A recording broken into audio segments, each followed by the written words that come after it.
سلامونه ملګرو پرون د عمران خان په کیسونو باندې ټرایلز شوي دي په سایفر کیس باندې اهم سنوي شوې ده په دغه سایفر کیس چې کوم دی دا ډېر زر ختمېدو والی دی ځکه سایفر کیس کې څه حقیقت پاتې نه شو سایفر کیس کې اوس کوم ټرایل شوی په هغې باندې تفصیلا خبره کوو په سایفر کیس کې عمران خان ته ډېر زر ریلیف میلاوېدو والی دی سایفر کیس کې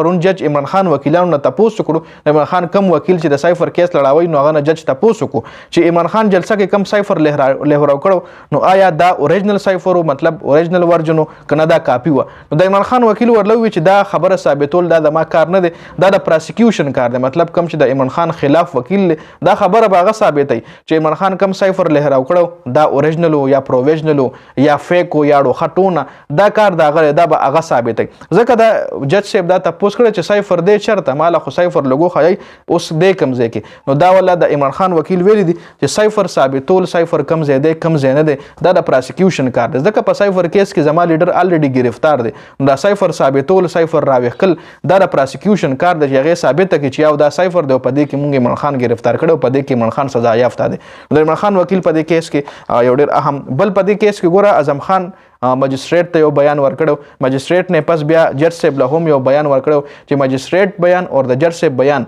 کم چې اعظم خان ورکړو دواړو کې د ذات دي دواړو کې چینجز دي نو د عمران خان وکیل هغه چینجز هم راوچت کړی دي جج له ویلي دي چې دیږي کې اعظم خان دا ویلي دی او دیږي کې اعظم خان دا خبره کړې ده مطلب اوس دواړو خبرو کې چینجز دي دیږي کې هم د سایفر کیس چې کوم دی ډیر زر ختمېدو والي دی خبل منګل ورځ پورې په دې کیس باندې جج صاحب فلحال سنوي ودرله چونکې په دې باندې په ډیلی بیس باندې په سایفر کیس باندې سنوي کېده خو منګل ورځ پورې جج صاحب دا سنوي سټاپ کا او منګل ورځ نه جج صاحب وی چې کنټینیوسلی په دې کیس باندې موږ ټرایل چلو او درې غنټې به هر ورځ په دې کیس باندې موږ ټرایل چلو نو خبره مطلب دا شو چې ډیر ضربه د عمران خان سایفر کیس چې کوم دی وړاوېدو والي دی بل ملټري کورټس حواله سره هم سپریم کورټ یو اهم فیصله جاری کړی ده ملټري کورټس کې څه کیسونه چلیدلی وو چې دا غي فیصله الریډي ملټري کورټس محفوظ کړي و خو سناو کړي نه و سناو کړي ځکه نه و چې سپریم کورټ دغه فیصله سناولو نه ملټري کورټ منې کړی چې وروره تله فیصله مو سناوه ځکه په ملټري کورټ باندې لکم چې عام کسان دي لکه ما او تا چې کوم یو نو دې کیسونه په ملټري کورټ کې چلیدل دا هم د پی ټی آی چې کوم وکیلانو یې چیلنج کړی و چې د عام کسانو ملټري کورټس کې د کیسونه نه چلی نو په هغې باندې هم ټرایل په سپریم کورټ کې روان دی نو سپریم کورټ ولا ویلي چې تر څو مونږ هغه فیصله نه کړي چې آیا د عام کسانو د عام خلکو فیصلې په ملټري کورټ کې چلول پکار دي که نه چې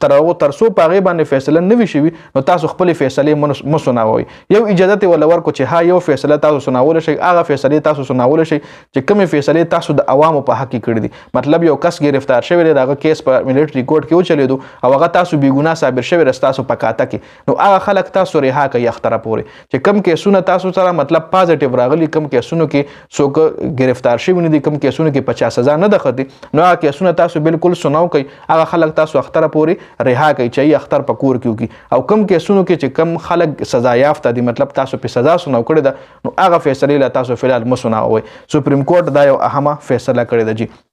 خبل الیمین ګنډاپور محسن نقوی سره ملاقات کړی دی چې په دغه ملاقات باندې د پی ټی آی کارکنان د پی ټی آی خلک هم ډیر زیات خفه دي د الیمین ګنډاپور مطلب غیلې ته کړه اعتراض یې کړه چې تا ولې محسن نقوی سره ملاقات کړی دی تاسو ته معلومه وي چې کله د پی ټی آی سره ظلم روانو د پی ټی آی کم کسان گرفتاریدل د ملک مختلف مقاماتو کې سپیشلی پنجاب کې نو هغه ټایم کې د پنجاب نگران سی ایم چې کومو نگران چیف منسٹر چې کومو هغه محسن نقوی و نو د پی ټی آی کارکنان اوس الیمین ګنډاپور نه دا ګیله کوي چې دا هغه سړی دی چې د په سربراهۍ کې زمونږ کارکنان گرفتاریدل مونږ د په سربراهۍ کې ریلیف نو میلاو شوی چونکې دا نگران سی ایم و هغه ټایم کې نو په دې وجه باندې الیمین ګنډاپور نه خپل کسان خفه دي چې تا ولې د سره ملاقات کړی چونکې خفه کېدل یا اعتراض ځکه نه دي کول پکار چې هغه به سر چا سره ملاقات کوي خو وزیر اعظم سره ملاقات کوي شهباز شریف سره به کوي زرداری سره به کوي چونکې دا د پی ټی آی غټ اپوزیشن دي غټ مخالف خلک دي خو ملاقات کول اوس دغه مجبوری ده په اهم ایشوز باندې ډسکشن کول یا څه خبرې وي چې ملاقات کول به ضروري وي نو به خو د خپل دشمنانو سره هم ملاقات کوي ځکه هغه لا یو ډېر اهم عہده ملو شوی په دې ویډیو کې د اپډیټس د ویډیو کتلو زیاته مننه جی والسلام